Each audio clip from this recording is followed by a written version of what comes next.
بسم اللہ الرحمن الرحیم۔ اعوذ باللہ من الشیطان الرجیم، بسم اللہ الرحمن الرحیم۔ اب انشاءاللہ اس ہفتے سے ہم تھوڑی بہت مختصر جو وہ فقہ رکھیں گے، اور فقہ میں ہم جو ہمارا ارادہ ہے شروع سے توضیح المسائل، لیکن بہت ہی صرف جو سلیکٹڈ اور پیش آنے والے جو مسائل ہیں اس کو ہم ڈسکس کریں گے، یا کسی مسائل میں کسی مسئلے میں اگر کوئی ایسی ڈیپتھ ہوئی کہ جو مفید ہوگی اس کو ہم ڈسکس کریں گے۔ آج ابتدائی طور پر چند ابتدائی گفتگو کرنا چاہتا ہوں میں۔ سب سے پہلے احکام جو ہم استعمال کرتے ہیں، حکم خدا، ابتدائی طور پر حکم خدا کی دو قسمیں ہیں۔ ابتدائی طور پر حکم خدا کے دو ڈویژن ہیں، ایک احکام تکلیفی کہلاتی ہیں، ایک احکام وضعی کہلاتی ہیں۔ ایک کو حکم تکلیفی کہتے ہیں اور ایک کو حکم وضعی کہتے ہیں۔ حکم تکلیفی 5 ہے۔ حکم تکلیفی 5 ہے: واجب، حرام، مستحب، مکروہ، مباح۔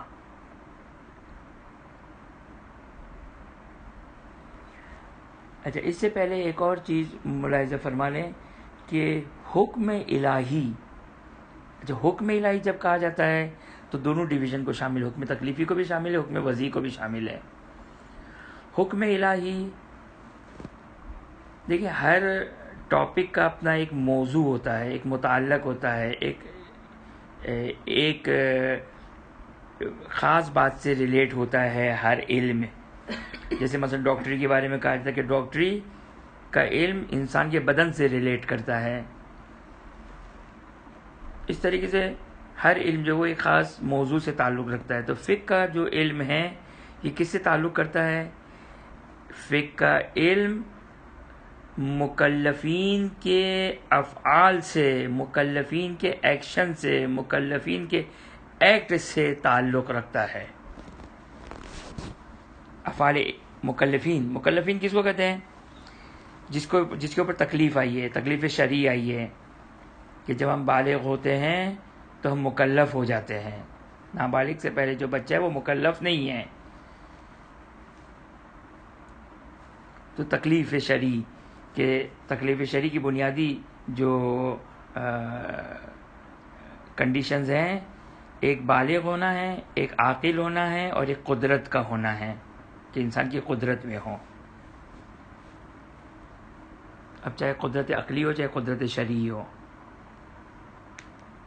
جب یہ حاصل ہو جاتی ہیں کنڈیشنز تو انسان مکلف ہو جاتا ہے، انسان کے اوپر تکلیف آ جاتی ہے۔ جب تکلیف آتی ہے تو حکم الہی جو انسان کے بندوں کے فعل سے ریلیٹ کرتا ہے۔ دیکھیں، ہمارا اور آپ کا جو بھی کام ہے وہ کسی نہ کسی حکم خدا سے تعلق رکھے گا، یا وہ مثلا ہمارا دیکھنا، ہمارا سننا، ہمارا بولنا، ہمارا لکھنا، ہمارا چلنا، جو بھی ہمارا فعل اختیاری ہے، یعنی جو ہمارے اختیار میں جو کام ہے وہ احکام خمسہ میں سے کسی نہ کسی چیز سے جو وہ تعلق رکھے گا، یا وہ واجب ہوگا، یا حرام ہوگا، یا مستحب ہوگا، یا مکروہ ہوگا، یا مباح ہوگا۔ اب ڈیفینیشن بیان کرنا جو کہ وہ ضرورت نہیں کہ انشاءاللہ اس کی ڈیفینیشن واضح ہوگی، لیکن ایک جملہ آپ کی خدمت میں صرف عرض کر دوں، یہ جملہ قابل توجہ نقطہ ہے کہ واجب یعنی جس کا کرنا ضروری ہے، حرام جس کو چھوڑنا ضروری ہے، مستحب جس کو کرنا بہتر ہے، نہیں کریں گے تو کوئی گناہ نہیں ہے، مکروہ جس کو نہ کرنے میں ثواب ہے، اور مباح جو وہ جس کا کرنا نہ کرنا برابر ہے۔ اب دو جملے، میں نے ایک جملہ کا، اب دو جملے، دو یہاں پر جو کوئی نقطے لگا لیں اور دو نقطے کو توجہ کریں۔ سب سے پہلے مکروہ جو وہ اس کی ڈیفینیشن کیا کی جاتی ہے؟ اس کی ڈیفینیشن یہ کی جاتی ہے عام طور پر کہ جس کے نہ کرنے میں ثواب ہو۔ یہ انکمپلیٹ ڈیفینیشن ہے، کیونکہ مکروہ ایک دفعہ عبادات میں مکروہ ہوتا ہے، ایک دفعہ غیر عبادات میں مکروہ ہوتا ہے۔ عبادات میں مکروہ مثلا نماز کے مکروہات، روزے کے مکروہات، حج کے مکروہات، یہ عبادات میں مکروہات ہے، اور ایک جنرل مکروہ ہے. مثلا اگر کسی پر غسل واجب ہو جائے تو بغیر غسل کیے ہوئے سو جانا، اگر کسی کے پر غسل جنابت آ جائے تو غسل کیے بغیر کھانا پینا. اب یہ عبادات میں نہیں ہے، یہ ایک جنرل مکروہ ہے کہ اس میں ڈیفینیشن وہ والی جو ڈیفینیشن دی گئی وہ آئے گی کہ جس کو نہ کرنا بہتر ہے، نہیں کریں گے تو ثواب ملے گا. اور عبادات میں مکروہ کا مطلب کیا ہوتا ہے؟ عبادات میں مکروہ کا مطلب یہ ہوتا ہے کہ عبادت کا ثواب کم ہو جاتا ہے، عبادت کا ثواب کم ہو جاتا ہے. یعنی مثلا اگر نماز میں اگر کوئی مکروہ کام کیا جائے، مثلا جو نماز کے اہم ترین ہے کہ انسان خضوع و خشوع کا خیال رکھے، اگر انسان کوئی ایسا کام کرے جس سے خضوع و خشوع افیکٹ ہو، جیسے کہتے ہیں کہ اگر کسی کو رفع حاجت کی حاجت ہے، مثلا رفع حاجت کی حاجت ہے اور انسان اس کو کیے بغیر اگر نماز پڑھ رہا ہو تو یہ مکروہ ہے. تو اگر یعنی اس میں جو نماز کا ثواب تھا، اب فار ایگزامپل ہے، یہ اس کو روایتوں میں نہیں بیان کیا گیا، لیکن فار ایگزامپل اگر اس کا 100 اگر 100% جو ثواب تھا ممکن ہے 98% ہو جائے، ممکن ہے 95% ہو جائے. اب کتنا ہو وہ خدا بہتر جانتا ہے، لیکن بہرحال اس طریقے سے اس کا ثواب کم ہو جاتا ہے. تو عبادات میں مکروہ کی یہ ڈیفینیشن ہے. یہ پہلا نقطہ. دوسرا نقطہ توجہ کریں کہ یہ جو ڈیفینیشن بیان کی گئی، یہ جو ڈیفینیشن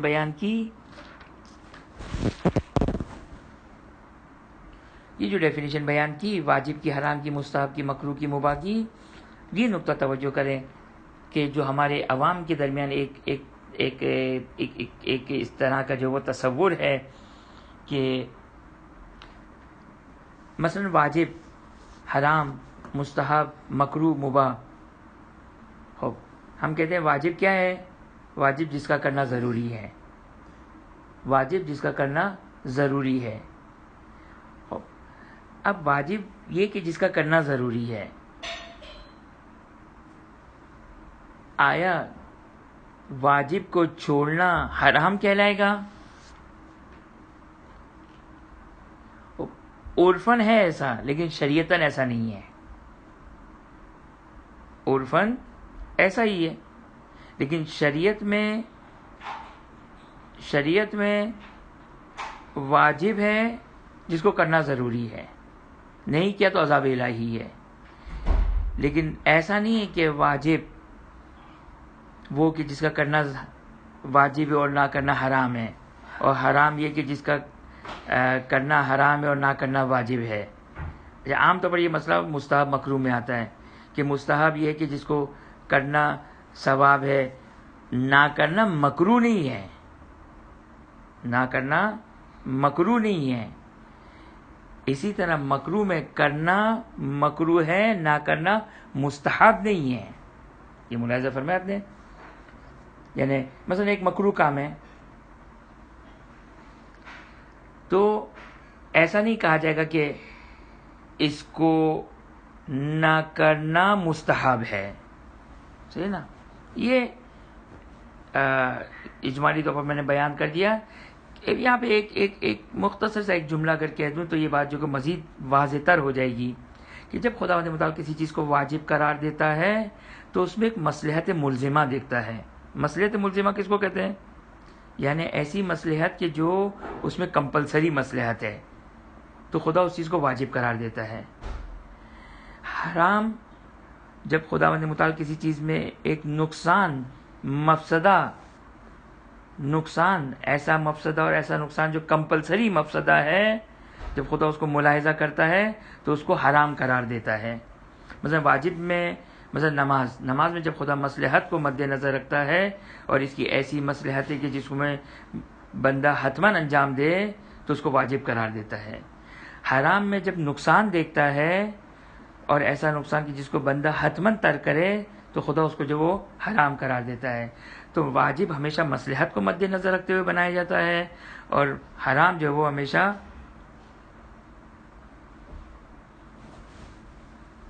نقصان کو مد نظر رکھتے ہوئے بنایا جاتا ہے.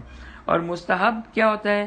جس میں مصلحت ہے لیکن اس کیٹیگری کی مصلحت نہیں کہ اس کو واجب قرار دیا جائے. تو شریعت جو کہ اس کو مستحب قرار دیتی ہے، اور مکروہ میں مفسدہ ہے، نقصان ہے، لیکن اس کیٹیگری کا نہیں ہے، تو خدا جو کہ اس کو مکروہ قرار دیتا ہے. اور پھر مباح یہ ہے کہ جس کے کرنا اور نہ کرنا جو وہ دونوں برابر ہے. خوب، بس یہ احکام تکلیفی ہو گئی. اس کو کہتے ہیں احکام، یہ 5 جو وہ احکام تکلیفی ہے. حکم کی 2 قسمیں ہم نے کی، ایک کا نام حکم تکلیفی، ایک کا نام حکم وضعی ہے. حکم تکلیفی یعنی واجب، حرام، مستحب، مکروہ، مباح. خوب، حکم وضعی کس کو کہتے ہیں؟ توجہ کریں. خوب، مثلا ہم نے نماز پڑھی. اب جب ہم نے نماز پڑھی تو ہماری نماز باطل ہو گئی، ہمارا ہاتھ نجس ہو گیا، پانی سے ہم نے اپنے ہاتھ کو دھویا، ہمارا ہاتھ پاک ہو گیا. خوب، اب یہ واجب ہے، حرام ہے، مستحب ہے، مکروہ ہے، مباح کیا ہے؟ یہ کچھ بھی نہیں ہے. جو ہم نے نماز پڑھی، جب ہم نے کہا کہ وہ نماز صحیح ہے یا وہ نماز باطل ہے، تو یہ نہ واجب ہے نہ حرام ہے. صحیح ہونا اور باطل ہونا واجب نہیں ہے، حرام نہیں ہے. مثلا نجس شاید بہت اچھی طرح سمجھ میں آ جائے کہ جب ہمارا ہاتھ نجس ہو گیا تو یہ نہ واجب ہے، نہ حرام ہے، نہ مستحب ہے، نہ مکروہ ہے، نہ مباح ہے. تو یہ جو احکام تکلیفی ہے یہ 5 ہے. ان احکام تکلیفی کے علاوہ باقی جو احکامات ہے، مثلا شریعت آ کر کہے کہ یہ تمہاری عبادت صحیح ہے، تمہیں قضا کرنے کی ضرورت نہیں ہے، دوبارہ پڑھنے کی ضرورت نہیں ہے. تمہاری یہ عبادت باطل ہے، تمہارا یہ لباس نجس ہے، تمہارا یہ لباس پاک ہے، تم مرد و عورت ایک دوسرے کی بیوی شوہر بن گئے، یہ جو ڈیل ہوئی خرید و فروخت کی، اب تم اس چیز کے مالک بن گئے اور بیچنے والا پیسوں کا مالک بن گیا. جب کوئی شخص کسی کو تحفہ دیتا ہے تو تحفہ دینے والا جو ہے وہ واہب ہو جائے گا اور تحفہ لینے والا اس کا مالک بن جائے گا. اب یہ اس کا مالک بن گیا. تو یہ جتنے بھی احکام ہیں، صحیح ہونا، باطل ہونا، مالک ہونا، کسی کی بیوی ہونا، کسی کا شوہر ہونا، نجس ہونا، پاک ہونا، یہ سب احکامات الہی ہیں. لیکن ان احکامات الہی کو کیا کہا جاتا ہے؟ یہ احکامات الہی احکام وضعی کہلاتے ہیں. صحیح نا؟ تو کل شریعت یہ احکامات وضعی یا احکامات تکلیفی، یہ جو توضیح المسائل ہے، یہ جو شریعت ہے کہ جس کو ائمہ اطہار علیہ السلام نے اعتقادات کے بعد جو سب سے زیادہ امپورٹنٹ ترین چیز ہے وہ یہ شریعت ہے. یہ واجبات و حرام و مستحب و مکروہ و مباح، یہ شریعت اہل بیت، یہ احکامات اہل بیت، یہ دین اہل بیت اطہار علیہ السلام کا جو فروع دین سے تعلق رکھتا ہے. یہ سیکنڈ امپورٹنٹ چیز ہے کہ جس کو ائمہ اطہار علیہ السلام نے جس کی جزیات کو بیان کیے، جس میں ساری زندگی ائمہ اطہار علیہ السلام نے ان احکامات کو بیان کیا کہ کس طرح نماز پڑھنی ہے، کس طرح روزہ رکھنا ہے، کس طرح حج انجام دینا ہے، کس طرح باقی عبادتوں کو انجام دینا ہے. تو یہ جو آپ نے ملاحظہ فرمایا. خوب،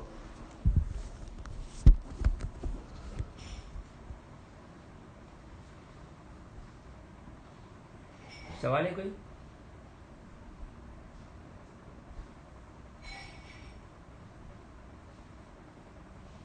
خوب،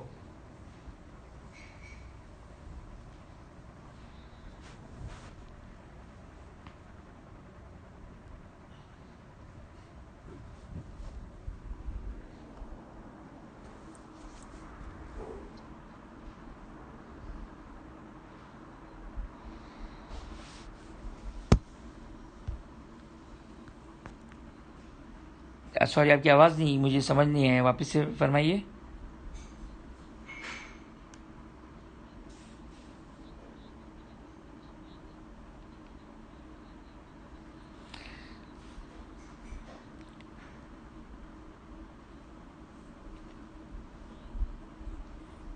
دیکھیں، ہمیشہ یاد رکھیے گا کہ توجہ کرنا. اب یہاں تک ایک بات آئی ہے اور سوال بھی آیا ہے تو میں سوال بھی ریپیٹ کر دیتا ہوں اور توجہ کریں کہ یہ جو آپ کا سوال ہے کہ احکام وضعی، یعنی آپ کا سوال یہی ہے نا کہ احکام وضعی جب وہ سچویشن کریٹ ہوگی تو وہ احکام وضعی آئیں گے، یعنی جب مالک ہو جائیں گے تو اب مالک کا حکم چلے گا، یہی سوال ہے نا آپ کا؟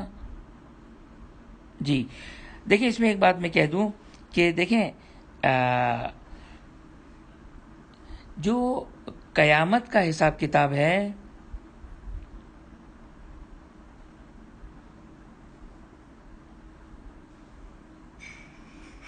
جو قیامت کا حساب کتاب ہے وہ مخالفت خدا اور اطاعت خدا کے اوپر ہے۔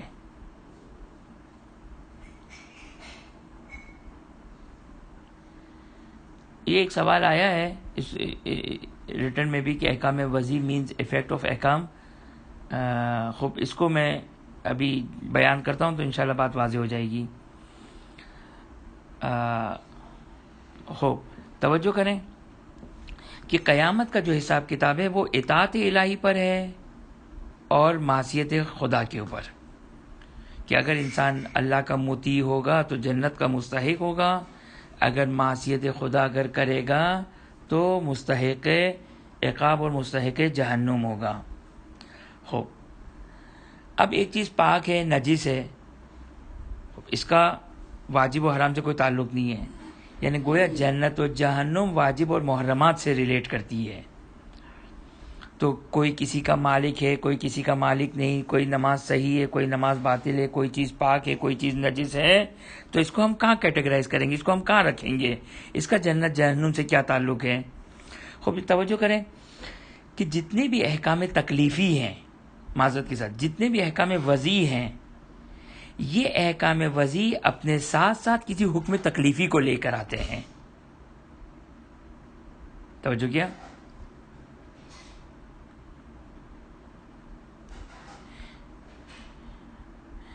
جتنے بھی احکام وضعی ہیں ان کے ہمراہ، ان کے ساتھ حکم تکلیفی ہوا کرتا ہے۔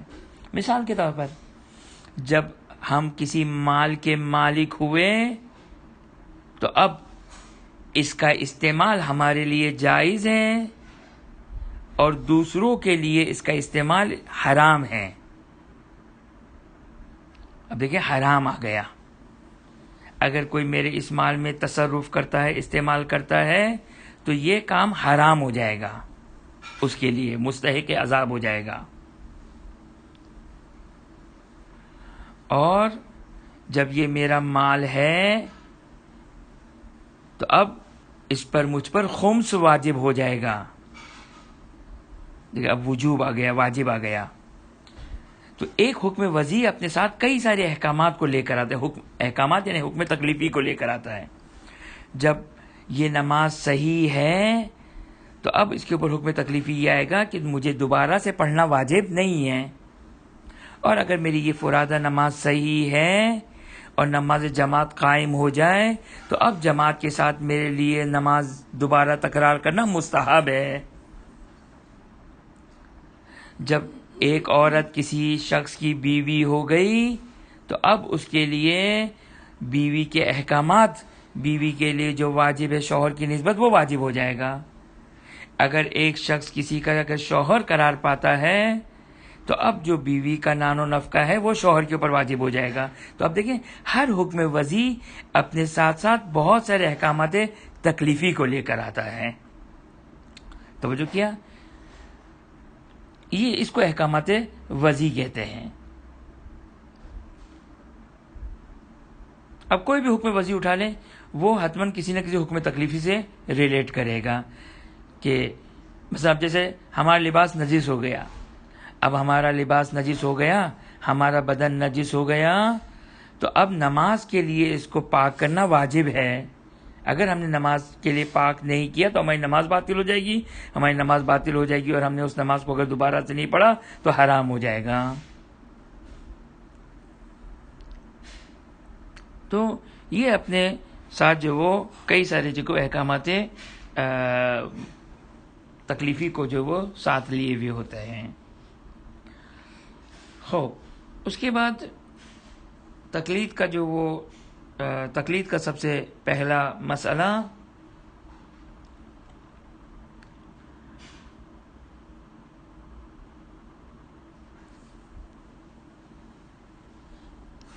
یہ جو آگے سیستانی نے لکھا ہے کہ ہر مسلمان کے لیے اصول دین کو ازروئے بصیرت جاننا ضروری ہے،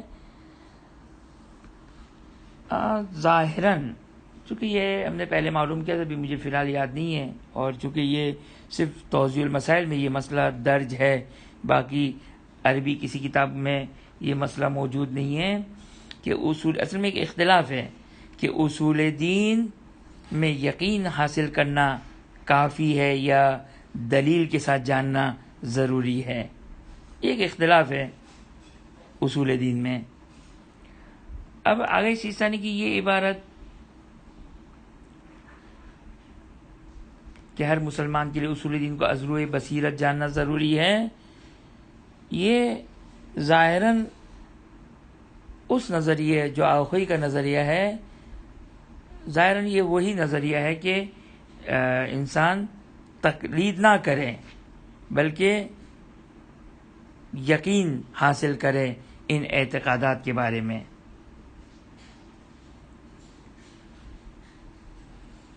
کہ یہ جو بیان کیا کہ اصول دین میں تقلید نہیں کی جا سکتی، تقلید نہیں کی جا سکتی، اس سے مراد کیا ہے کہ کسی ایک کے ماننے پر جو وہ کسی نے کہہ دیا تو ہم اس کو فالو کریں، یہ نہیں ہے، بلکہ انسان توجہ کریں، دقت کریں. یہ جو اختلاف آپ کی خدمت میں عرض کیا میں نے، توجہ کریں، یہ جو اختلاف آپ کی خدمت میں عرض کیا کہ تقلید یہ ہے کہ تقلید میں اختلاف اصول دین میں اختلاف ہے کہ آیا علم یعنی انسان کو یقین ہونا چاہیے چاہے دلیل نہ بھی ہو، اور دوسرا نظر یہ ہے کہ از دلیل سے جو کہ وہ علم دلیل انسان کے پاس ہونی چاہیے. تو عام طور پر جو انسان کو جو یقین حاصل ہوتا ہے خود دلیل سے حاصل ہوتا ہے، بالخصوص آج کے زمانے میں جو اصول دین میں یقین حاصل ہوتا ہے انسان کو دلیل سے علم حاصل ہوتا ہے. تو یہ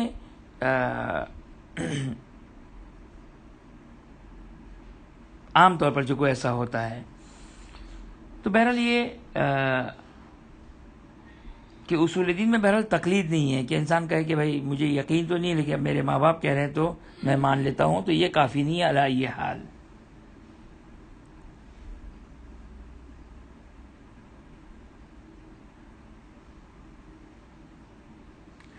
اگرچہ آگے سیستانی کی آگے والی عبارت یہ بتا رہی کہ ازروئے بصیرت سے مراد دلیل مراد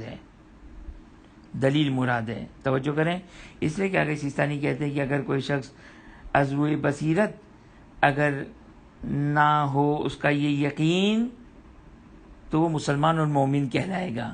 اس کا مطلب یہ ہے کہ ازروئے بصیرت کا مطلب دلیل بھی ہونی چاہیے اس کے پاس، ولو اجمالاً. بس اجمالاً چھوٹی موٹی جو دلیلیں عام طور پر مدرسوں میں پڑھائی جاتی ہے وہ دلیلیں کافی ہے. ظاہر ہے جو علماء لیول پہ جو اعتقادات میں گفتگو کی جاتی ہے بہرحال وہ اس لیول کی جو وہ ضروری نہیں ہے. اور بس آج کی آخری ایک نقطے کو اس کی وضاحت بیان کر دیں کہ مسلمہ اور قطعی امور توجہ کریں. کچھ ایسی چیزیں ہیں شریعت میں جو بالکل واضح ہے، جیسے پانی پینا، چلنا پھرنا، یعنی واضح ہے، مسلمات میں سے ہے، کسی قسم کا کوئی ڈاؤٹ نہیں ہے. ان امور میں تقلید نہیں ہے اس لیے کہ یہ واضح ہے. تقلید ہمیشہ ان چیزوں میں کہ جس میں حکم خدا معلوم نہ ہو، حکم خدا روشن نہ ہو. اگرچہ ہماری عوام کے لیے مسلمہ امور زیادہ ہیں، وہ اس لیے کہ جاہل مرکب ہے، وہ غافل ہے، وہ ہر چیز کو جو وہ بائی ڈیفالٹ جو کہ وہ اس کو جائز یا حرام سمجھتی ہے. خوب یہ جہالت ہے، یہ جاہل مرکب ہے ہماری عوام، اس وجہ سے ہے. ورنہ یہ مراد نہیں آ گئی سیستانی کی کہ قطعی امور سے مراد جو عوام کے درمیان قطعی ہیں، نہیں، جو علماء فقہا یا متشرعین کے نزدیک جو قطعی امور ہیں، جو مسلم امور ہے کہ مثلا پانی پینا، روٹی کھانا، یہ اگر میری ملکیت میں ہے تو اس کا استعمال میرے لیے جائز ہے، وغیرہ وغیرہ وغیرہ، بہت سارے امر ہے کہ جو بالکل واضحات میں سے ہے، تو اس میں جو وہ تقلید نہیں ہے. اس کے علاوہ جو باقی امور ہے اس میں جو وہ تقلید ضروری ہے. اور انشاءاللہ جو ہے وہ ہم اسی ٹاپک کو آگے کنٹینیو رکھیں گے انشاءاللہ. اور انشاءاللہ ہم بہت زیادہ ٹائم نہیں لگائیں گے. اچھا ٹائم نہیں لگائیں گے کا مطلب یہ نہیں کہ ہم بہت زیادہ تیز دوڑیں گے, لیکن ہم نسبتاً جو وہ تیز فکر پڑیں گے کہ جو بھی ہمارے کام کے جو پیش آنے والے کسی طریقے سے بھی مسائل ہوں گے ہم فقط اس کو ڈسکس کریں گے.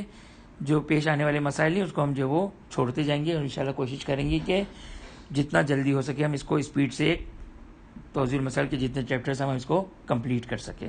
وآخر دعوانا الحمدللہ رب العالمین. سبسکرائب کیجئے ذکر ٹی وی اور اس علم کے سفر میں ہمارے قدم کے ساتھ قدم ملائیے.